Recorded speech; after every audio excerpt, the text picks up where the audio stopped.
We'll get to somebody here in a second. But, B.A. never gets double teamed from the 707. Well, you missed the baldy breakdown in the Super Bowl where the Kansas City Chiefs were bracketing him all day long. But you're going to get the overrated chance, and you're going to get to talk about him not getting targets and being overpaid or whatnot. So, that's just it's the nature of the beast. He's got to play better. Well, I would ask the coach to get him involved a little early. Yeah. I think that Purdy and Shanahan have to find a way to get him involved early and often because A, it gives you a threat on the outside to open up the middle of the field, and B, he is one of your best playmakers, and I want to get the ball into my best playmaker's hands.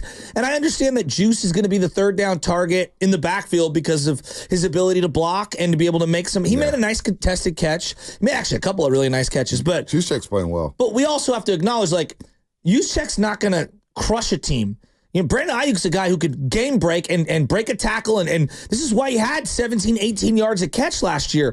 That's a guy you have to get involved down the field. But I would also say that, when you're running these long routes down the field, you have to protect up front. Yeah, they weren't and protecting. I didn't think that the route combinations with the protection that they had were in sync yesterday at all. And I know Purdy threw a couple of, actually, an 0-0 throw on the very first drive with a late throw to Debo. Let's be real. He threw about 4 0 throws. No doubt. But he also threw a couple of really nice balls. And he threw a couple against the New York Jets. So no doubt. I didn't think it was his best game by far, but I also thought he was under duress the whole time. I've got Brock Purdy with about 5 to 6 0-0 throws to start the season. Just my counter. How many great throws? He's had a couple great throws. I thought the throw to Kittle on third down was a great throw. Was it layered? It was a layered throw with a guy on his back shoulder, and he put it where only he could catch it. I really liked the two scrambles. One to Debo where he evaded a bunch of the rush through to the sideline. The other one to Juice where Juice's feet were down and he held it tight. And I thought he had a couple of intermediate throws to Debo over the middle of the field in the middle of the game, second and third quarter. Well, they were high. They were high. I mean, he was almost airbelling them. But you know what, man? Listen, man.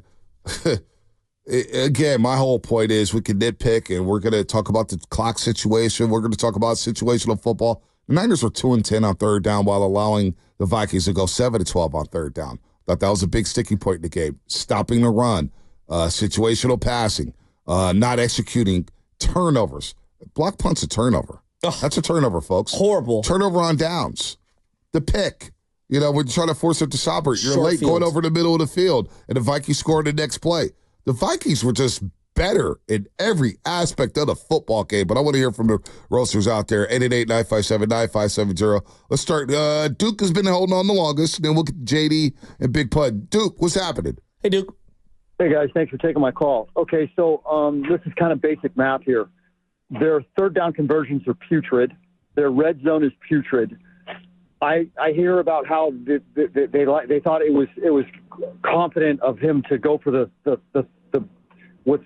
not go with the field goal for the touch instead of going for the field goal and putting points on the board and going for the touchdown when you're not converting the ball. You got to put the points on the board.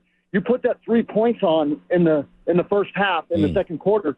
It's a different game. It's an entirely different game. I couldn't believe they didn't go for the field goal. It was unbelievable. Wow. So you had an issue with that one there. See, in real time, Duke, I didn't have a big issue with that. However, those 3 points loom large, especially when you consider that they gave up 3 points at the end of the first half. And guess what? They gave up a third 13 in order for Minnesota to kick that field goal, Duke. That's 6 points right there. Yep. Well, I'm looking at that entire drive, and I wrote down a bunch of stuff on there. On the fourth down play, it was 4th and 3, and Brock was super patient and got through multiple reads, and he threw a dime to Jawan Jennings. So they were aggressive in that situation on that 4th and 3. It felt like they needed momentum, right? And then you get Mason with a crazy run where he double jump cuts, and then he does it again. So it's like, wow, Mason. And then they roll out to the left, the short. This is on 1st and goal. A play action rolling out to the short side. So as the right-handed thrower, you have to flip your hips and throw.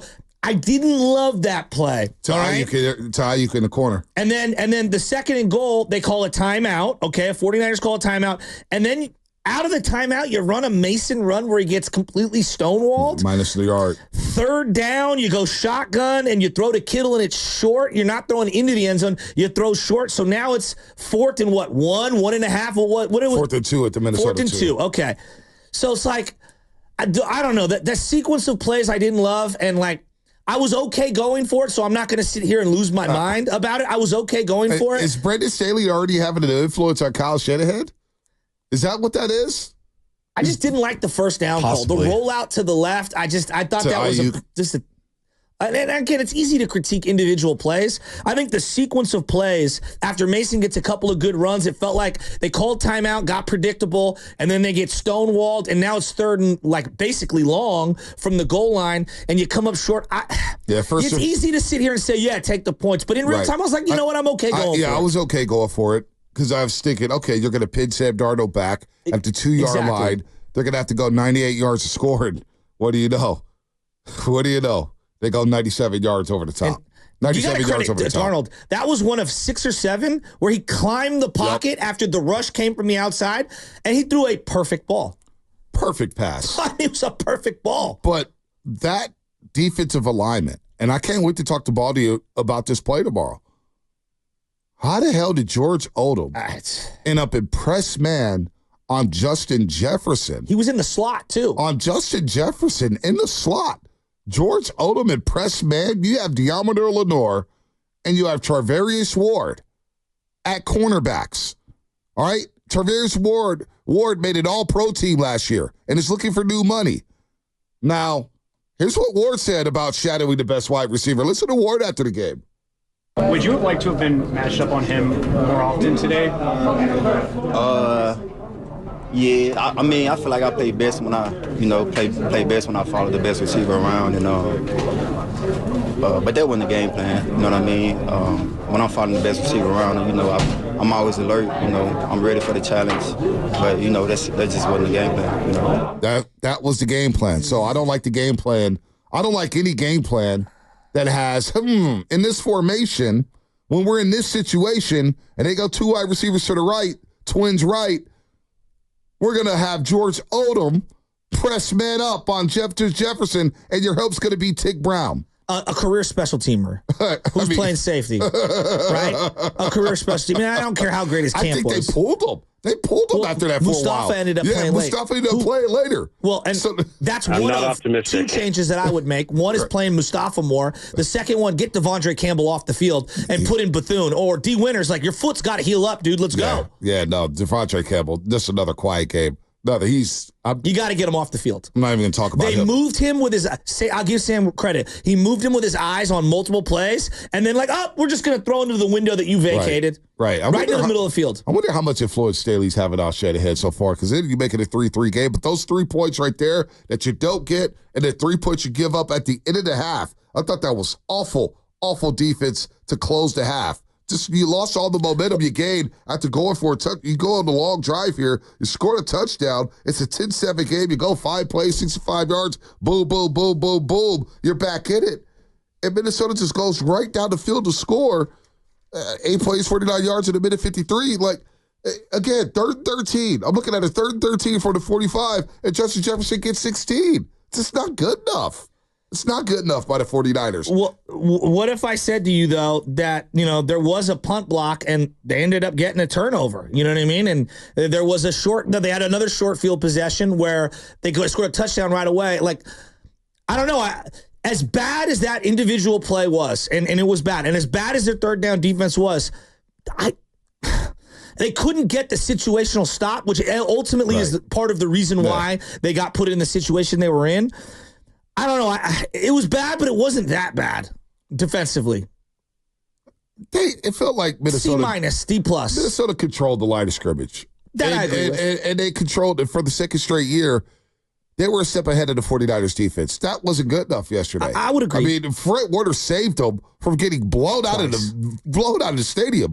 That game was about to be 27-7. Folks are going to be going home in the 4th quarter. Dwayne Fontaine and the crew were out there in Minnesota. They would have been going to the airport early saying, yeah, the hell with this. We've already seen the stadium. Let's try to get out of here. Let's beat the traffic. I mean, Minnesota did whatever they wanted to do offensively, I felt like. Did you hear Trent Green during the broadcast reference that the Niners have had 3 different passing coordinators in 3 years? Yeah, it's a little weird. I get you lose guys off your staff, and I understand all that. It's just like, I don't know. Maybe it's nothing because Shanahan's the entire, he's the offensive coordinator. So maybe I'm making too much of it. That can't be great for development with your quarterback.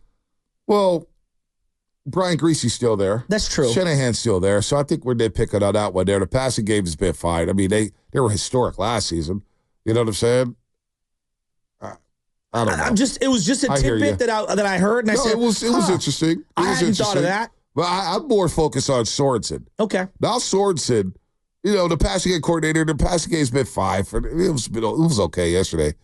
But this defense on third down. Nick Sorensen, it's a hot seat over here. I'm not saying he's on the hot seat, but that's a hot button topic, the defensive coordinator for the 49ers. And if Charvarius were to say, hey, look, I would like to shadow guys all game long. Deommodore Lawrence probably thinking the same thing. He was sitting right next to Charvarius Ward during the presser, listening in. I don't love him saying that out loud. I don't think it was as egregious. When you hear it, it's not as egregious as it's transcribed. But I would have just kept that to myself. Oh, you got to speak on it. Sometimes you need to hear it out loud. I mean, everybody was cool with Bosa and Warner, and everybody was cool with them ripping on Steve Wilkes last year. I don't know if we were cool with it. It was telling that there was... Shanahan did it, and everybody was Wilkes needs to hear that. But what did Baldy say about Shanahan doing that? You don't do that to one of your coaches. Yeah, I agree with Baldy. I agree with Baldy, but I'm saying not everybody agreed with Baldy with that one. So But I will say this, that the defense, the third down last year, their third down percentage in terms of getting stops was 5th or 6th worst, depending on, because there's varying metrics on this thing. They weren't great last year, and yesterday that was a big bugaboo, and it was the situational one. So to me, them identifying Yadam as the guy to pick on a couple of different occasions regarding the communication on a couple rub routes and then that seam route. I mean, multiple third downs they converted with the game on the line, and that was the frustrating thing to me. It's like, you have too much money on this defense to not get a situational stop earlier. Even if you give up the field goal with the 6-minute mark, you're giving yourself more of an opportunity to make that a game. But them going all the way down inside the 10, it was game over. Yeah, game over. Game over. Let's go to JD in San Francisco. JD, what's happening?